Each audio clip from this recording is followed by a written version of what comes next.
Hey, how you doing? Martin Lopez from the Curiosity Theory. Here's the book. It's right there as well, right? I got to work on this pointing.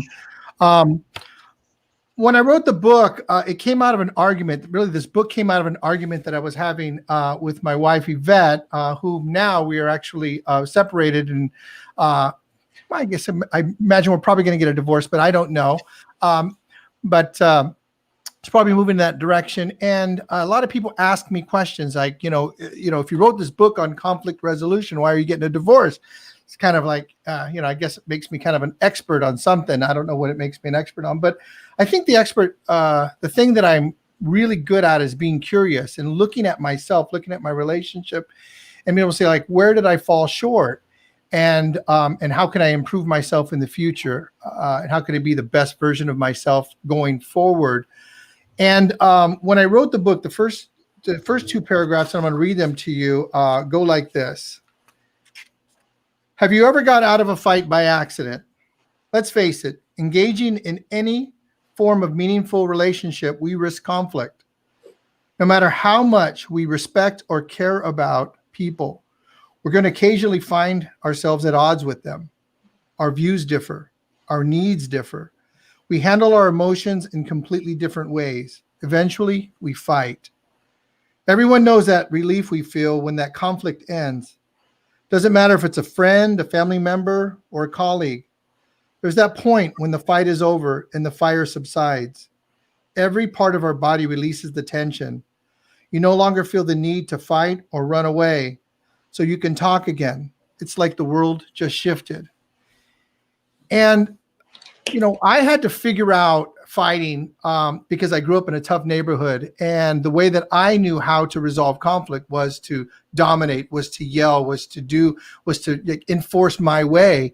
And I had to learn different ways. And not only had to learn it in my marriage, I had to learn it in my business as well. And then to learn that in being a father. And this week I posted a question and I said, how do most fights start?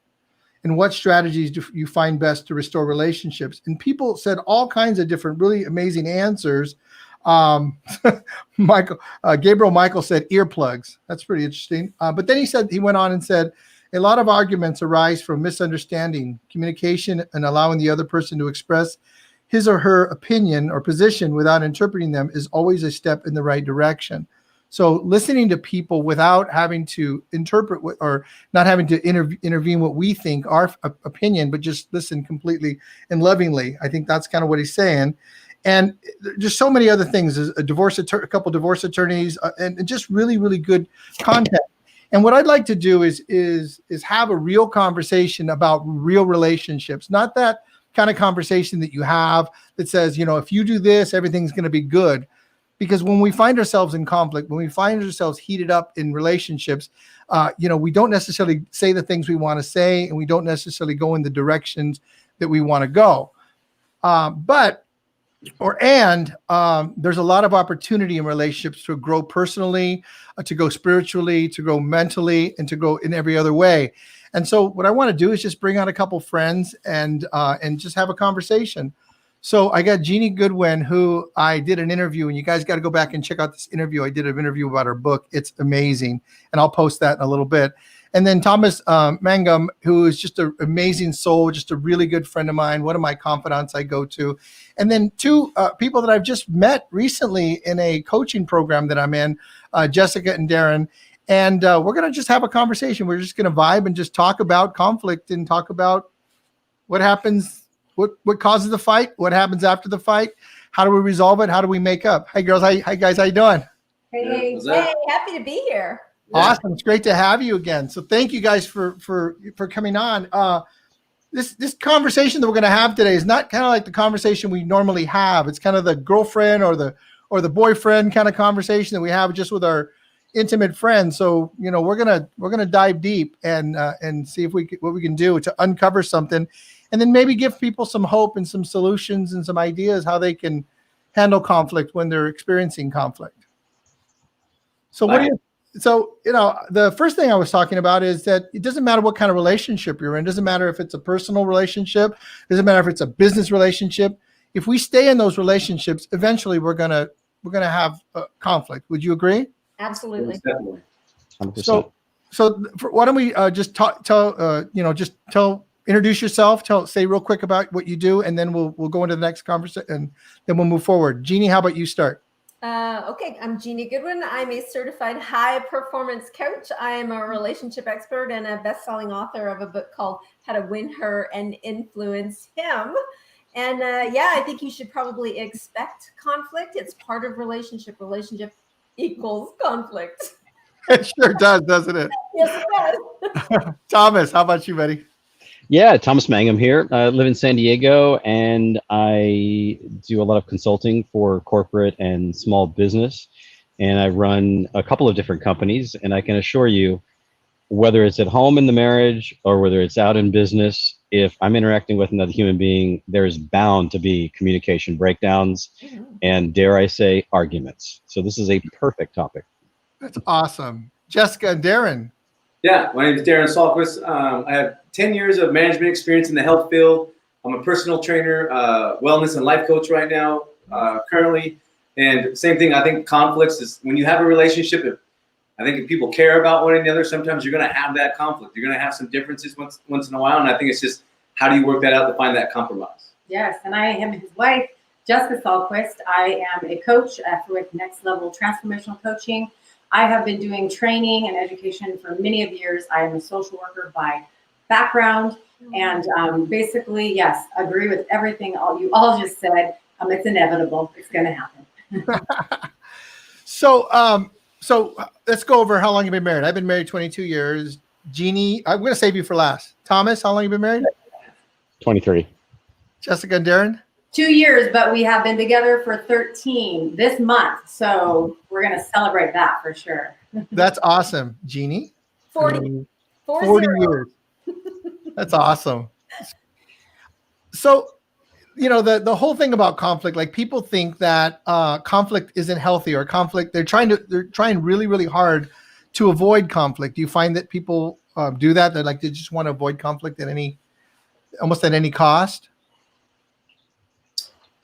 Well, there certainly seems to be a spectrum. Like that, right? What's that, Thomas? There seems to be a spectrum. What do you mean? I've certainly met people that they avoided it at all costs, and it looks like they're miserable. It's a far end of the spectrum. If we have this spectrum, this continuum, there are those that, come on, I've certainly met people in my life, they just want to argue. It's just about the argue, the control, or whatever. I'm not an expert in it. I'm just having my human experience. And then there's the other end of the spectrum of individuals that I've met. I'm like, wow, does nothing ever bug them? And they just shy away from any kind of argument, any kind of conflict. And neither in my experience seem to be healthy. So like that whole, like somebody that just argues for the sake of arguing. And then on the other side is people that they're going to avoid arguments at any cost. Maybe just suck it all up all the time. Yeah. I have someone in my family just like that. I have someone in my family, I think it makes them miserable.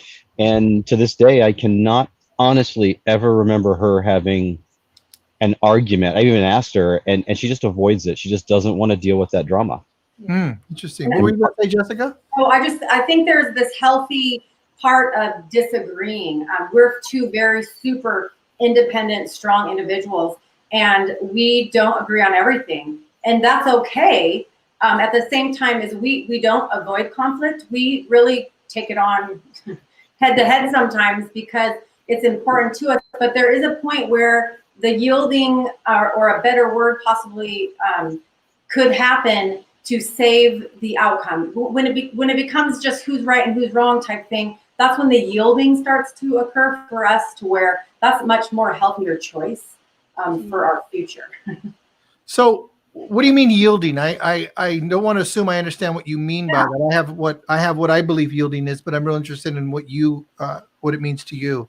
Yielding in my mind is slowing down, and like for me, I don't have to be right all the time. So I'm okay with, this is something I work on constantly, but I'm okay with ending a conversation at the time. It's kind of like a yield, like a step back, take a break. I can't resolve everything always. I mean, I think Gottman says 69% of arguments are unsolvable. So I can't win every argument, nor can I be right all the time. So I have to yield at times to step back and say, okay, this is okay, and and move on from there. So how does that, Jeannie? How does that concept of yielding? How does that show up for you, or what are your thoughts about that? I love what Jessica said, and the way I look at winning a fight is if I grow. It doesn't mean it has to happen my way. It means that I can reach the next level in life. If I can learn and grow, I win, and it doesn't matter if we do it my way or not. I like what Jeannie said there about growing, and I think that's the aspect of when you have a discussion or an argument or a conflict. Is usually the conflict's because obviously you're not understanding one another, or both people have a point of view that they want to try to get across. And I think that sometimes in the argument that I have worked on in my years in management for one, and then definitely in my relationship. This is my second marriage with Jessica, and I would say my first marriage definitely ended because of the way I handled situations. Like I said, I could be very stubborn. I'm a person that sometimes likes to, what I think Thomas even stated, is to have control that conversation. That's kind of how I was back in the day. Now I've really learned to listen, to understand. And I've come from a place to really think about, she's my wife, she loves me, I love her, and whatever she's saying, I shouldn't be receiving it in a negative context. If it's something that she's upset with, obviously I did something, or I stated something, or however my message was delivered, it didn't come across in the best way. So I have to step back and say, okay, that's not what I meant. So I got to rephrase what I want to say. That's really great. I was talking to somebody today. We were working together on something, and he had one way of looking at something, and I didn't understand the words he was using, and in his context, and he was saying easy, like this should be easy. And I said to him, for me, easy is not it's not a quest I have. I'm not looking to have my life be easy. And then so he says, so what is it you want? I said, well, I want to be able to work through things. And so, what I was doing is taking his language, taking my language, and finding a way to put it together. Yeah. And I hear that's what you're kind of like my version of what you're saying, Darren, is like, how do you find a way to put the languages together? Mm-hmm. Yeah. Yeah. Have an understand where that person is coming from. And we still work on things. Obviously, we've been together. I always say the reason it took so long for us to get married is I wanted to make sure she knew what she was getting into with me. That she had that ability to hey, this is. And I used to have the frame of mind like, hey, this is who I am, take it or leave it. Yeah. But since going through Optimize and going through the coaching process, and even in my leadership as a manager, that doesn't work. That was that fixed mindset. I had to have that growth mindset to actually grow in a relationship, to grow, to understand, and realize that it doesn't always have to be my way. As long as there's a compromise in there, I can get some of it. Hey, that's a win for me. And I've learned that. Before, it's like, no, it's my way.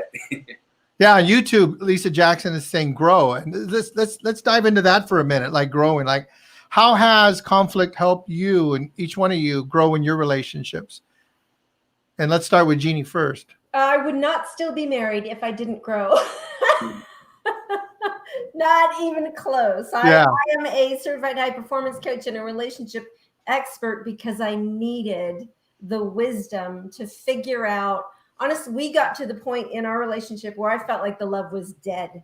Like there was nothing, you couldn't even bring it back to life.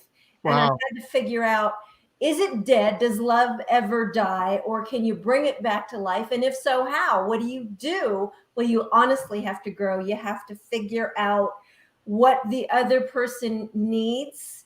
A lot of understanding, like you said, Darren, sometimes understanding does way better than agreement. Way better. When we're understood, we're seen, we're honored, we're appreciated. We don't have to be agreed with. We just have to be understood and seen, right? Exactly. I love that. Go ahead, Thomas. How does that show up for you?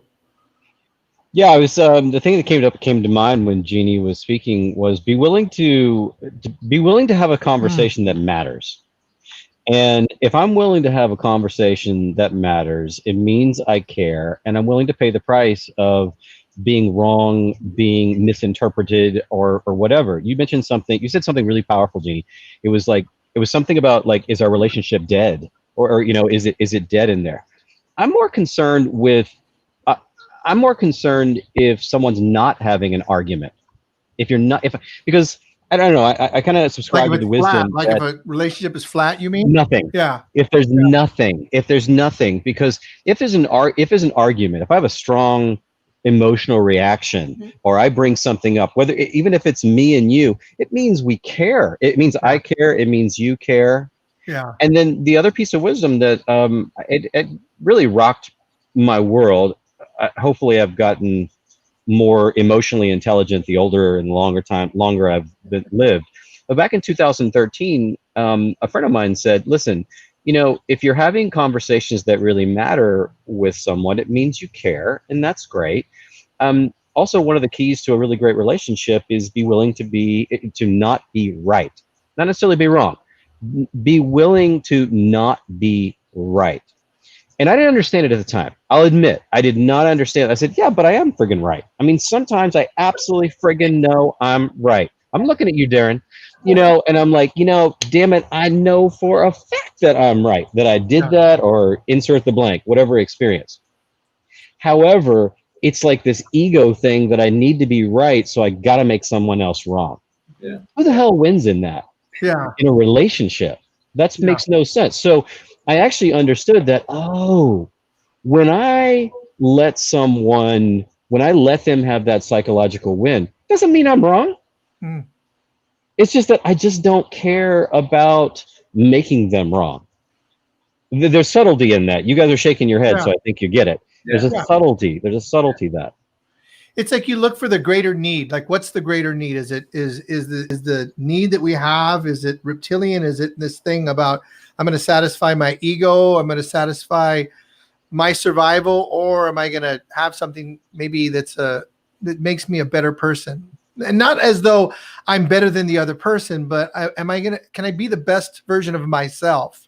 Yeah. And sometimes those best versions of ourselves is like somebody that, to me, it's like, I can actually not have to fight and not have to hold my ground. I don't have to be right. And not necessarily for the sake of being right about that, but the sake of like my own growth. And then how does that translate in the future? Like, so now tomorrow I'm with a client or I'm with my kids and they say what they want to say. And do I have to give them my 2 cents? It's like building a muscle, like a constant muscle that we build when we could do those things. Think about the example. Think about those daily examples that we have in our household. Whether you're married, whether you have boyfriend, girlfriend, or roommate, something like that, it's like that time. I was thinking about this time last week, and I was cooking something that was spattering fat. All right. It was a mess. And I admit it was a mess. And so my husband kind of gave me a look like, it was like, are you going to clean that up? We've been together long enough to know is that it's a look, it's a feeling, you know. Yeah. And I know it's just not a big deal to me. We have different come-froms and perspectives on when to clean and when not to clean. And it used to be really important that, like, dude, why are you so hung up on vacuuming all the time and everything to being spotless? There used to be a problem until I realized, I'm like, you know what? It's not that big a deal to me. I don't need to be right about this. I'll handle it. And if it really was a massive breakdown and I was compromising, because that's a weird word for me. I know, Darren, you mentioned that a little earlier. It's not really a compromise. It's just that there was more value in creating harmony in my relationship, because what really matters is the love. That's what I'm committed to creating, is love and that connection and understanding. So give me a break, man. I'm not going to be one of those people that go down to the courthouse and say and have a divorce for unreconcilable differences. Is that unreconcilable differences? Yeah. And unreconcilable differences is because, I hate that he doesn't change his underwear once a day. I hate that he doesn't clean the house. Well, I love that, and I love you went to agreement versus understanding, and then threw in compromise. And the way that I always talk about compromise is I'll say compromise is kind of like a version of saying I'm not going to get what I want. I'm going to try to act like I'm okay with that. Yeah, I like that better. I like that, Thomas, what you said. The compromise, I like the way you stated it. It's much better. Much better. That was really interesting. I'm going to try to act like I'm okay with that. I'm going to try to act like that's deadly. But our You faith actually doesn't create a division in the relationship. You actually have to be okay. You have to come to this place where the person is more important than the thing. Yeah. And that's really what love is, Yeah. right? So when I run against the things that you know you're going to get in 40 years together, right? I have to actually say to myself, you know what? My love or my man is more important than the garbage can or the socks on the floor, or my joy and my peace is more important than that thing. And that's where I grow. That's where I become a bigger, more loving, more compassionate person, because things don't get to tick me off anymore. There's a distinction, isn't it, Jeannie? I mean, there seems to be, I'm hearing a distinction between the way that you phrase that and then the compromise. Because Martine, you really, it's kind of like burying it. It's like baggage. It's like stuffing. It's like, oh, I'm going to compromise because, you know, I'm around a lot of guys and I hear all the, it's not super empowering. It's always the butt of the joke. I've heard this my entire life of, you know, like the wife jokes. Like it's not funny to me. It's insidious. It just doesn't work for me. He's like, you know, just like, oh God, she's like nagging. I had to get out and do all of this. And, you know, and like, oh, you know what? The best thing I can do is just put my headphones on, or the best thing I can do is just say, yes, dear. And I'm like, oh my God, that's a recipe for disaster. Yeah. It doesn't work for me. I'd love your input here. Does that work of like, yes, dear? And it works, you know, with anyone of like, yes, dear, because it sounds, the compromise just seems like it's just it's putting a layer on it versus it is stacking. Yeah. It is stacking a Yeah. bunch of crap that you will get to deal with one day, whether you like it or not. That's right. That's right. If you don't sleep under the bed, eventually you're going to have to, right? Right, there it is. It's the day somebody loses their temper and says something really ugly and really hurtful, and there's no reason for it other than the fact that you stacked 20 years worth of it and never dealt with it. You never forgave, you never cleared the decks, you never said, hey, this is a real problem. Can we figure out how to solve it together? I do a lot of things where somebody said, ask clarifying questions. I do a lot of things in my relationship where I simply ask, I'll say something like, you know, that really hurt my feelings. Were you trying to hurt my feelings? I'll just like, where are you? Be curious. Yeah, be curious. That really landed. Are you trying to do that? Yeah. But sometimes he's brilliant and honest and he says, honey, I'm just pissed right now. And yeah, I was, and it's not I'm right. throwing bombs. I gotta go, okay, I'm gonna give you some time to blow it off, because I know your heart is never to hurt me. Your heart is never to harm me. And we're in a position right now where love is not going to flow. So you go do what you got to do. I'll go do what I got to do. And we'll come back in an hour or tomorrow and we'll we'll mop up the mess then. But we don't have to do it now. We don't have to. It's like a woman tends to want to talk it through in order to fix it. But a man's experience of her is she's going, until she gets it fixed, and he just wants to, right? Yeah. And so that it doesn't work. You've got to actually get to the place where you solve problems the way the two of you can solve problems, not the way it works for me. It's about creating partnership.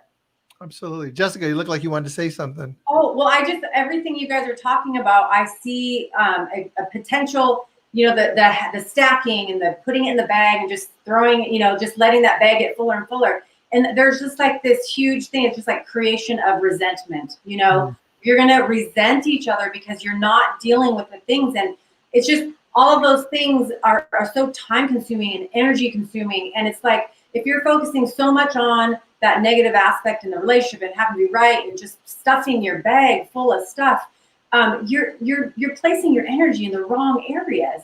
And I don't see that outcome being super positive. Resentment can be very, very, very dangerous in my mind.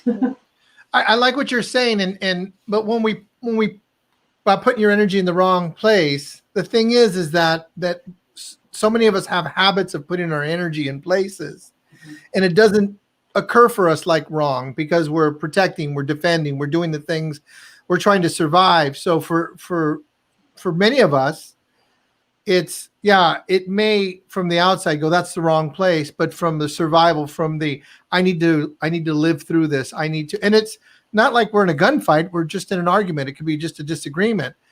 But for some people, little disagreements feel like gunfights. They feel like you're going to die. It feels like you're going to lose everything. Yeah. And so those little stands that we take sometimes are all we have. Yeah. Martine, I learned this. I was introduced to this question. I bet she was like in 2013. I remember who introduced it to me, and it's been one of those tools that again kind of shifted it shifted the emotional intelligence of it, and is, what am I making this mean? Yeah. And I've used that even if I'm pissed off, even if it's not in a relationship, I'm just upset of like, okay, so what's going on? And most importantly, what are you making this mean, Thomas?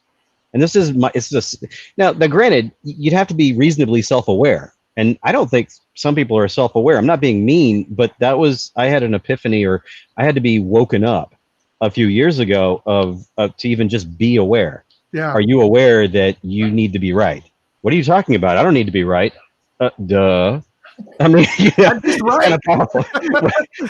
I'm just so right all the time. I don't have to be. Exactly. But so going back to it is like, what am I making this mean? Oh, I'm making it mean that I'm not very smart. I'm making this mean, and that's very revealing. It can be revealing. Definitely. We talk about that in the Curiosity Theory about, we're meaning making machines, and that there's facts, there's like what happened, and then there's the meaning we make of it.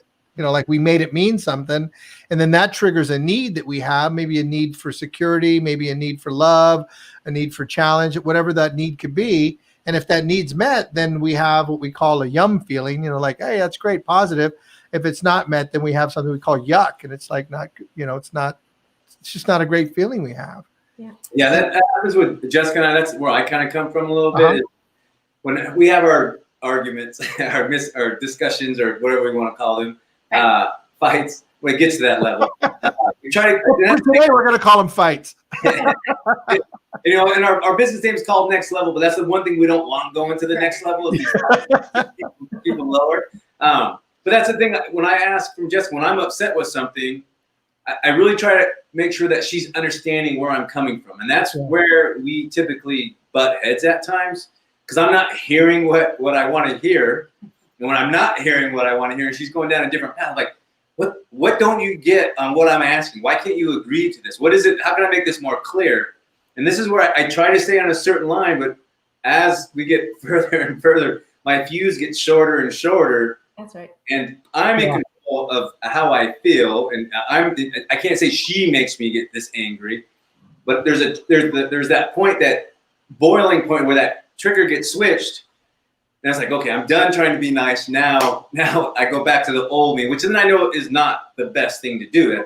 That doesn't work in our relationship. And then I become a little bit more of an ugly person, and that I don't want to be. And I recognize that. And that's what I asked her for her help, is that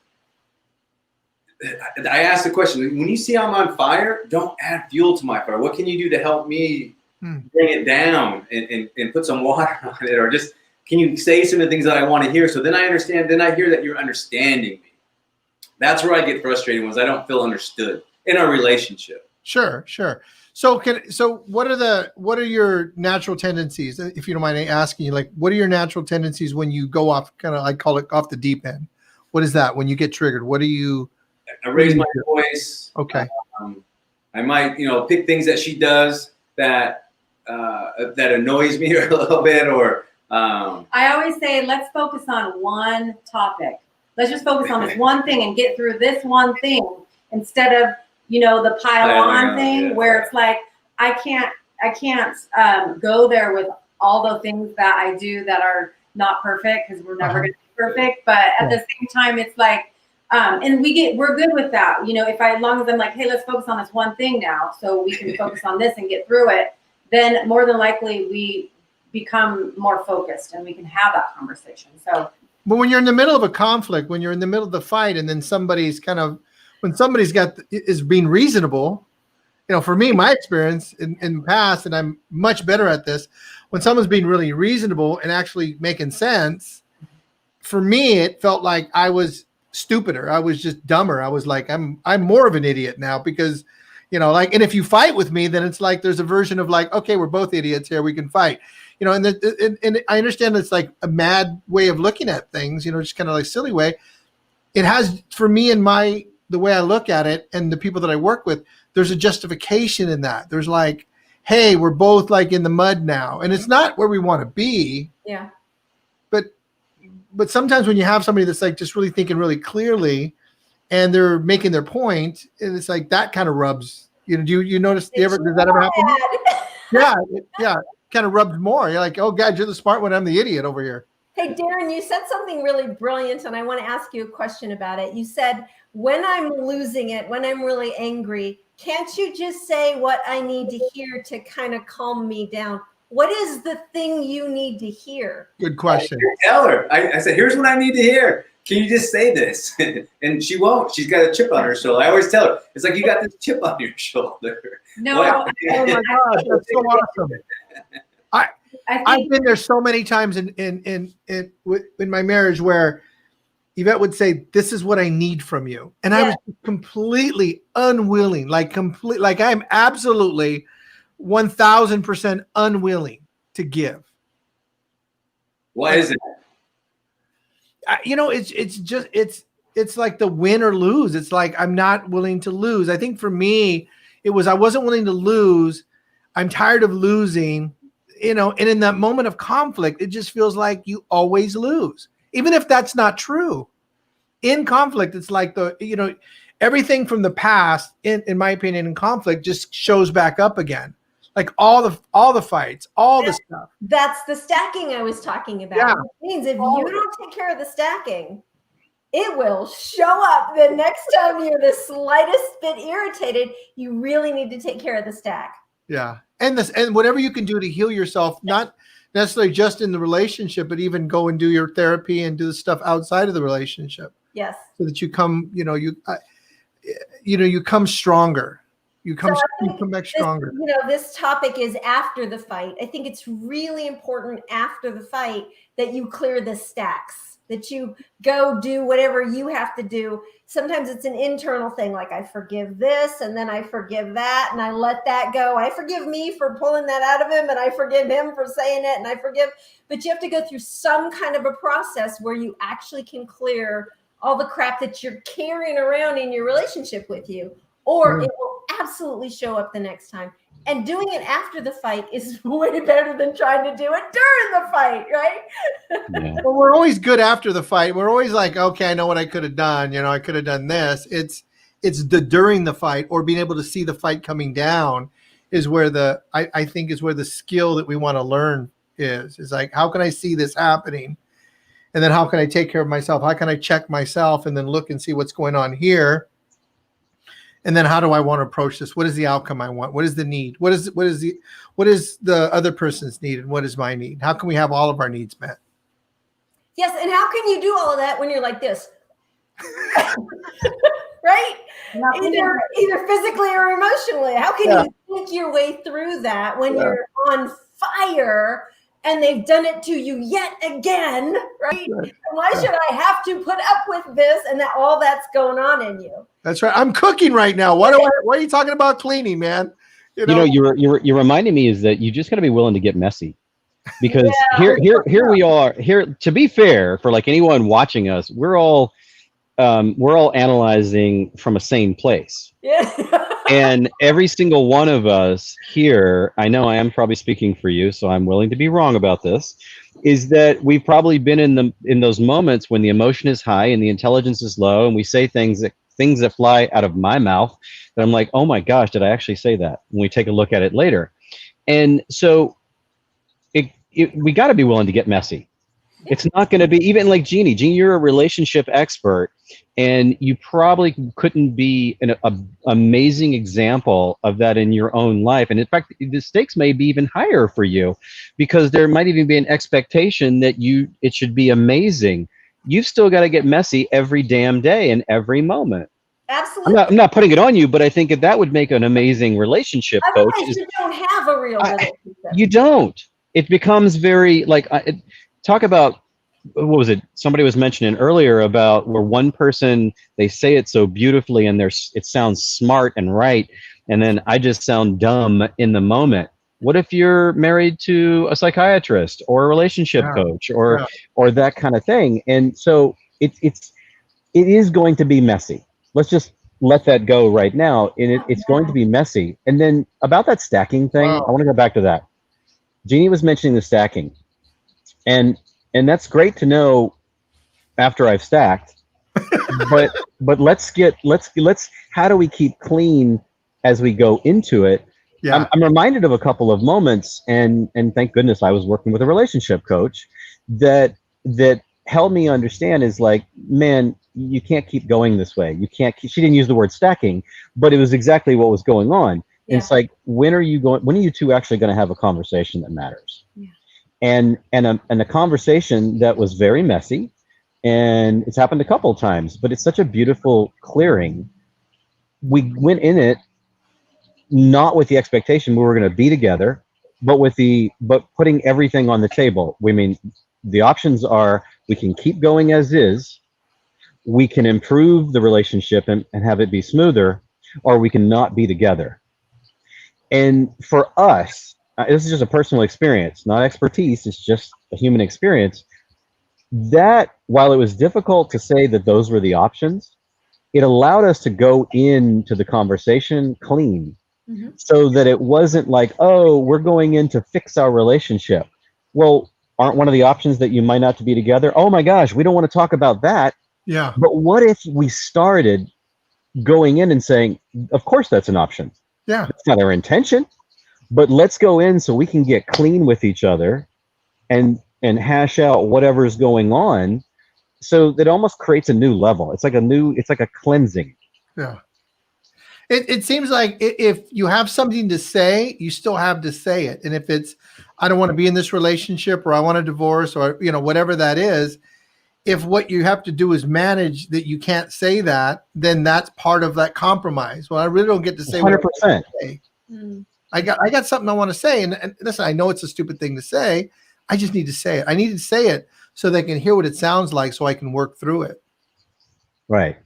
Yeah, I mean, can you imagine? Like, it's like, hey, I want to have an open conversation with you, honey, and so I'm really committed to our relationship, and of course, this is nothing about breaking up or anything like that. I'm like, well, to me, that's dirty. There's a dirtiness to it. If that makes sense. You mean, like, maybe kind of like not authentic? It's not like really. Yeah, I mean, I'm not sure if I'm explaining this, or I don't know how you'd let me know how it's landing. All I know is that this has been transformational, truly transformational in my relationship, because we were willing to truly look at the possibilities. Not that we intended the possibilities, but that from a logical point of view, not together. And it didn't matter we were 20 years in a relationship. It didn't matter. It gets us back to, do we love each other? Are we committed to being together? Because you deserve to be happy, and I know I deserve to be happy. We do not get to compromise. Or I don't. I'm not going to compromise. And I don't expect you to compromise. Which I guess leads into, are you willing to love someone so much to let them go? Because yeah. And it sounded to me like you had the respect for the other person, not having to think the way you thought as well. Like saying, I'm not going to compromise. And you want to say that it's kind of like you were saying, you're not going to, well, okay, I can't say you're not going to compromise. You can't give that to somebody, because they're going to either compromise or not. They're going to do their version of relationship. Well, it's weird. It's weird, Martine, because I remember I was a stand for a possibility for him in my relationship. It was weird. Like, I had to be such a contribution to the relationship that I wasn't thinking about me. I'm sure I had a bias, but I mean, I said, like, you know what? You get to be happy, and you are not happy. I realize I'm triggering you. I mean, you've said that. You are pissed. This does not work, and you compromise. And you can keep doing that. It's like, I won't continue to put up with you diminishing yourself in the relationship. I know that can sound convoluted, but it worked in a healthy way for us. I think, so I could say when Yvette and I were splitting up, she said to me, can't live with the way you're having our life be. Like, I can't do that for myself. And like, I had so much respect for that. Like, I agree. Like, yeah, you know, I wasn't trying to put her through anything. I was doing me. And then she said, you know, she basically told me straight up, you need to leave. And because I can't live like this, I can't live with this. And I'm like, all right, well, I had a lot of respect for that. Like, I have a lot of respect for somebody that's willing to say something like that. Did you receive it as loving? It wasn't about loving like with me. It was about loving like for her to herself. It was like her version. It was like, it had nothing to do with me. It had to be, it was all about that to me, how I took it is that if she doesn't do for herself what she needs to do for herself, she's not going to love herself. And this is the opportunity for her to do that. Yeah. And I can't live this way because I'll have to give up who I am, or at least maybe like who she knew herself that she possibly one day could be. Maybe she wasn't being that person, but you know what? For the possibility who I have to be, I've got to say this. That's a tough one. I mean, I think, you know, that relationship side, from what Thomas is saying and what Martine is saying, it's coming from two different areas, two different personalities, and knowing where that other person's at. And I mean, when I got divorced, I was with this other girl for a while, and we went through counseling, and we're kind of in this position of stay together or not stay together. And we went to counseling, and when we went, the counselor asked us, so are you here to work on your relationship or have a nice easy break? And I go, well, I'm here to work on the relationship. And then she was like, well, I'm here to work on the easy break. I'm like, I don't need to be here for that. I go, I'm good. You go your way, I'll go my way. We're not going to be friends after this. So if we're not going to be together, that's kind of how that was the me of In your 20s. that was my 30s. Okay, So, 30s. but that's how I was just kind of always in that way. And that's where learning with Jess, and this is where I'll say my love for Jess is in my relationships in the past, and I've said this to Jess many times, that when the relationship wasn't working with the girl, and the girls were, oh, you never find anybody like me. I was like, okay, I was single when I met you, so I'm not sure how that makes a point there. I can definitely say I would definitely never find anybody ever like Jessica. And also what I thought I wanted in a woman, Jessica actually showed me really what I wanted in a woman.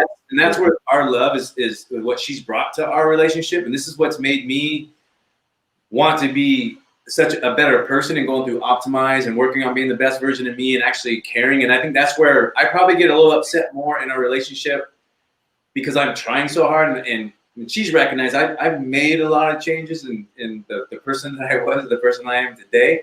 And sometimes that's hard for me when we are having our arguments, because I feel like I'm trying so hard, and that the stacking, like what everybody's saying, is I'll stack on that sometimes, like, you know, you're doing this, and I'm letting these other things go, and you can't do this one thing. And Yeah, you know, it's hard, but that's where, coming from me, where I really try to share with Jessica when we have this discussion is, look, I love you. I'm coming from a positive place. Even though it might come across negative what I'm saying, just know that I love you, and I want this to change. I might not be saying it the best way, but I need this to change. And what's nice is sometimes we'll have a discussion. Jess will come back and say, hey, so if you would have said it this way or said this, you know, then that would help me. I said, okay, you know what? You're right. I could have said it that way. And I will work on saying that. Now that and that's what I want to have a place is understanding of, what does my partner need? And that's what I would say for other people. It's like, what communication do you need for me to feel heard? And that's what I want. Because we had this argument the other night where she put something in front of this other thing. Was like, oh, see, you should have put this in front of it, because what was first, I wanted to hear me first. And that's where I'm coming. I think I just turned 50 last month. So I'm not sure if I'll get a little more sensitive in my age as the decades. Yes, we become more sensitive for sure. Yes, you will, Darren. Welcome. But I've also shared with her, hey, you hurt my feelings. And I never said that before. I don't consider myself a man's man or whatever. I mean, I'm an alpha male. I definitely do certain things, you know. But now we went to counseling once, and that was one thing. Have you ever said that hurts your feelings? Like, what man says that hurts my feelings to their woman? No, I've never heard anybody say that. And my dad's a very man's man. And that's, I think, learning from those relationships of arguing and being right is definitely why my first marriage didn't work, because I'm wasn't my best. But now it's like, hey, that hurts my feelings. This is what I need from you. I want to feel loved. I feel like by you doing these other things that you're putting me, I've talked to her about, where am I on your list? And that's what has been important for me, that I've had a trust issue over the years with people. And I have a small group of friends because it's all about trust for me. And that's where Jessica comes in. She shares that trust, but once in a while, something I'm looking for gets missed, and that's where I get my feelings hurt. That's awesome. Well, you know, I say there's three things: there's trust, safety, and respect, which you want to establish. And if you don't have, if you're missing one of those things, you're going to go downhill pretty quickly. The conversation will go downhill. You know, I love what you said about you know, about feelings and you know, like, you know, men were not allowed to have those. That's definitely a myth. And you know, what I've heard, what I've read is that when we're little boys, we have more feelings and more emotions than the little girls. You know, and then we're told, you know, to act this way or act that way. It's interesting, kind of like where we're in, because we're in this whole revolution that's started, you know, not just last week or with COVID. It started a long time ago. You know, our parents had certain ways of teaching us, and they were based on the way that their parents taught them. And then, you know, most of our parents probably grew, you know, we're probably around during the beginning of personal development. And so many of us got to live in personal development, but doesn't mean that we have it down. We just have a opportunity to use it maybe a little better than people did 100 years ago. And just because we're now expressing our emotions doesn't necessarily mean we do it healthy or we're doing it even the right way. Now, there's always a learning process, and that's always the acronym FAIL, right? FAIL, faithful attempts in learning. And that's in our relationship. That's what we're constantly working on, is faithful attempts in learning. And, that was cool. Yeah, Jeannie and I were like, what? What did you just say? That was awesome. Johnson, I'm not sure who, right? I'm not sure who quoted it, but I love that, right? We use it a lot. I love that. Faithful attempts in learning. We're learning. That's awesome. Cool. You know, the thing is, the other thing. Go ahead.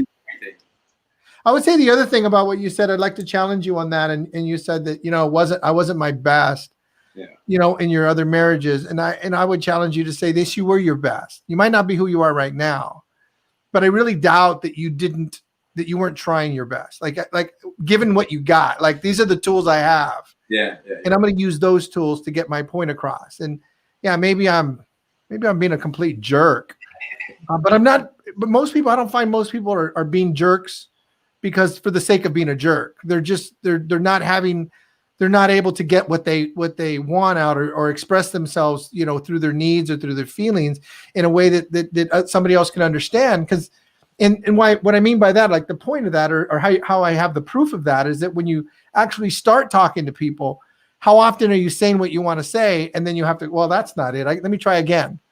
Okay, that wasn't it again. Okay, and someone's actually giving you a forum to talk, and you're like, okay, well, let me try it for a third time. Let me give this a shot, because we need the opportunities, we need the place, we need the space, we need the security and the freedom and the respect and the love to be able to say what we want to say, so that we can work through it, so we can actually hear ourselves and then go, wow, oh God, that's the way I feel.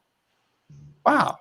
I appreciate you saying something about that, Martine, and acknowledging Darren with that.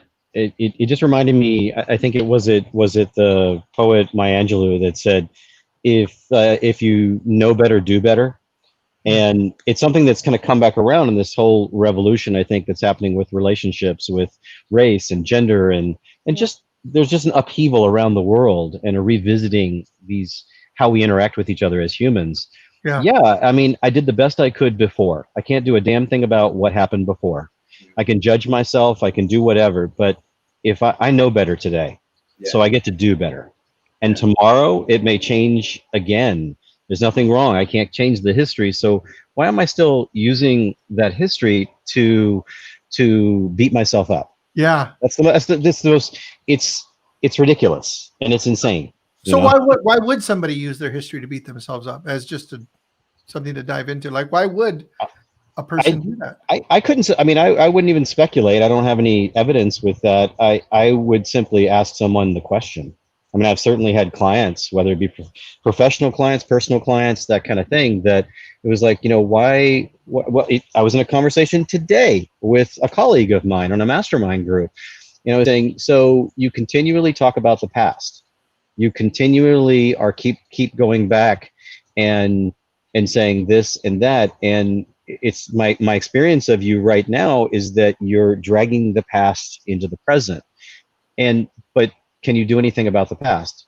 Well, no, but and it's, we're good friends, and so I get to interrupt that. Yeah. Yeah. I mean, I love him, and he appreciated it and respected that. So I was willing to have a conversation that mattered. I think what we try to do is we're trying to heal those wounds. So we bring them back. Fair enough. Like, let me. They're not healed, so we bring them back. We bring them back. And you can do a very, very simple tool. You can simply say, "I used to." And that's, I think the other thing too is perfect. And what it does is it teaches the brain I'm not there anymore. Yeah. And it puts you into forgiveness like now. And when I've got a hard conversation coming up, I'll actually frame it that way. I'll say something like, we're about to have a really hard conversation, and I'm willing to go through this because you're worth it and I'm worth it. And we're going to come out the other side stronger. And my intent for this hard conversation is to come out stronger. You want to play with me or not? Right? I'm very bold, very open, very in your face when I'm working with anybody, whether it's a client or my husband. Because it just, set it out there. This is what this is about. I'm hurt, honey, I'm hurt. Can you fix this? Or you're scaring me because of your level of anger. Let's talk about this when you're a little more calm. Or, hey, boss, I've got a real problem and we need to fix it together. So let's sit down. We're going to take at least 15 minutes and we're going to work our way through something. Because when you're playing games, right, and you're scared to be yourself and iron things out, what you do is you create bigger problems that you then have to show up with the courage to solve. Yeah. So it's just easier to go, hey, this is about to be hard. But I think this is about to be hard. It's about to hurt. Martine, when I met you, I actually did that in our conversation by the pool. I said, I'm about to say something hard to you. You did. Yeah. Shook my world. I remember that. Yeah.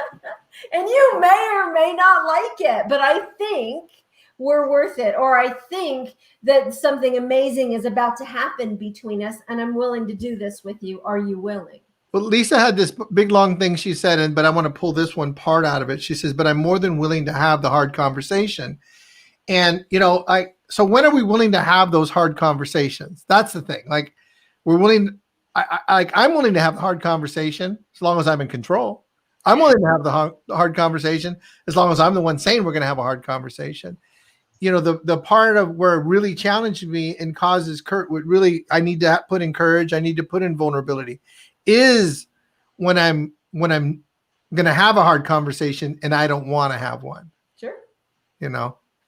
I think you have to go into that, in that conversation, making sure that you're going into it open-minded to understand. And to go back onto sometimes reflecting is going through that. I think it's easier to go back on the negative feelings, the negative thoughts that you had, the negative things that you did versus trying to go forward with positivity and growth. Because that, to move forward is having that growth mindset. And a lot of people haven't learned that. And this is without going through some type of life coaching or some philosophy classes or stuff like that on hearing that term of that being that best version of yourself.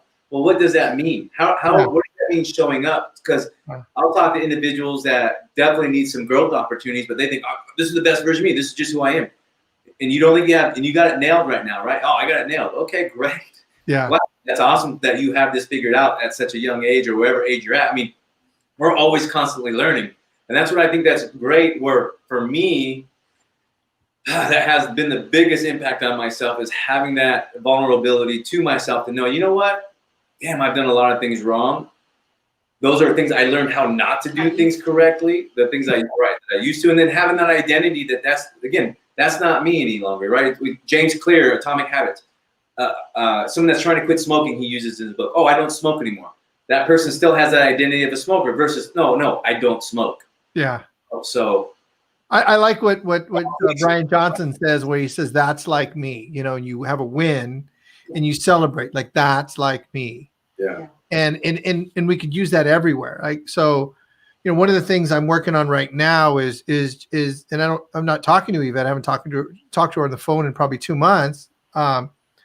But it's just like, I don't want to feel like anything negative about her, Mm. And so when there's something that happens, like I have a thought or something with the kids or something, and then I look and I say, well, I didn't have like a bad opinion or something kind of, and then I just go, that's like me. Like I can be this loving human being. And it's because that's who I want to be.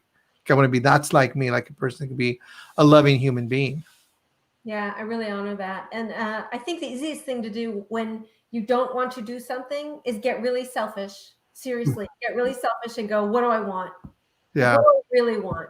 Yeah. Do I really want to get closer? Do I really want to hide? What do I really want in this relationship? Therefore, what am I willing to go do to get it?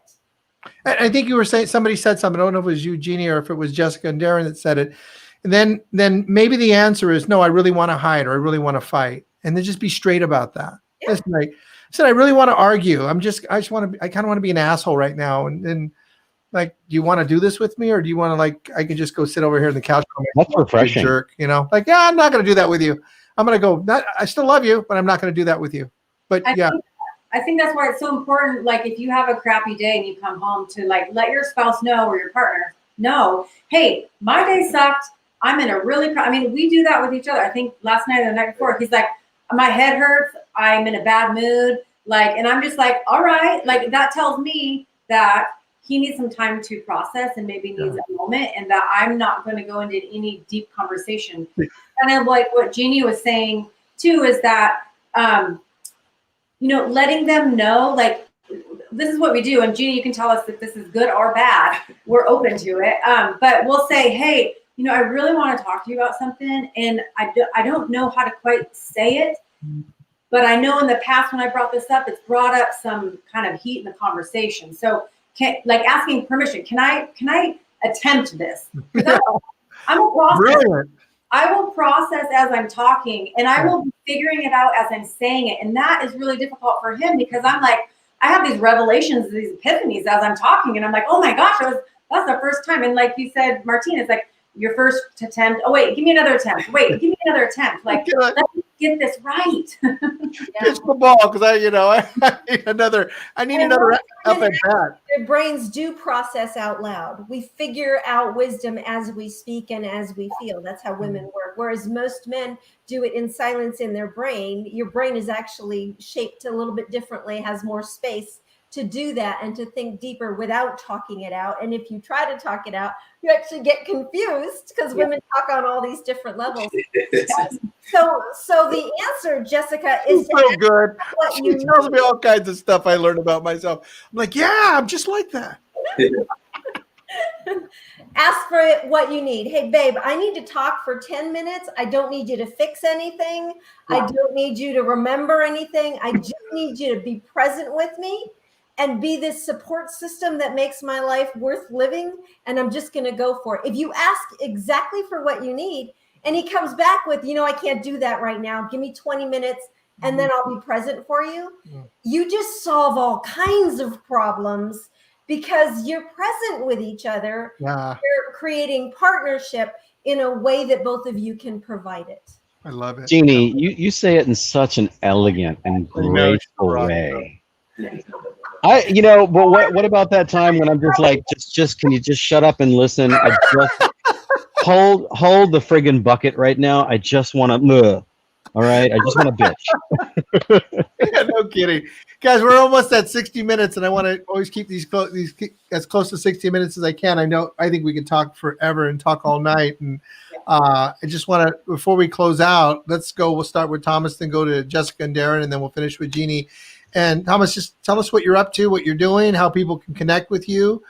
Before any of you guys say anything, I just want you guys to know, if you need help with need work with any, like Jeannie, Darren, Jessica, Thomas, they're all amazing people. Please reach out, connect with them, please.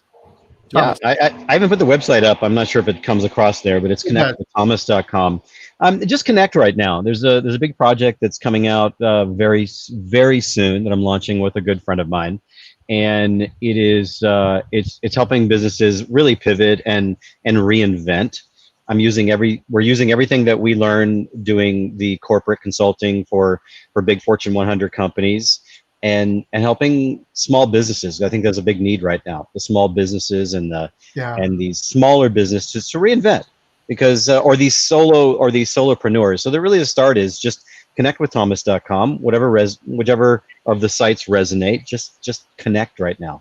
Nice. And thank you, Martine, for I've had so many ahas and reminders. I'm so grateful that you do this cast and this stream, because you remind me truly. I mean, thank you, because you keep reminding me to stay curious, and being curious requires that I genuinely care about another human being, and you can't go wrong with that. I mean, I love it. It's a great reminder.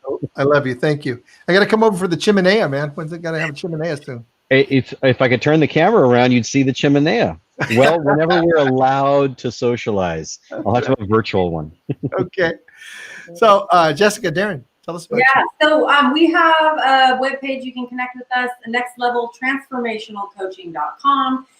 We give a lot of free content and do monthly events on a best year ever group on Facebook. We have our Next Level Transformational Coaching on Facebook. We do one-on-one coaching. We do group coaching. Everything's virtual right now. So yeah, there's no, there's just no way that you can't not connect a computer and some Wi-Fi.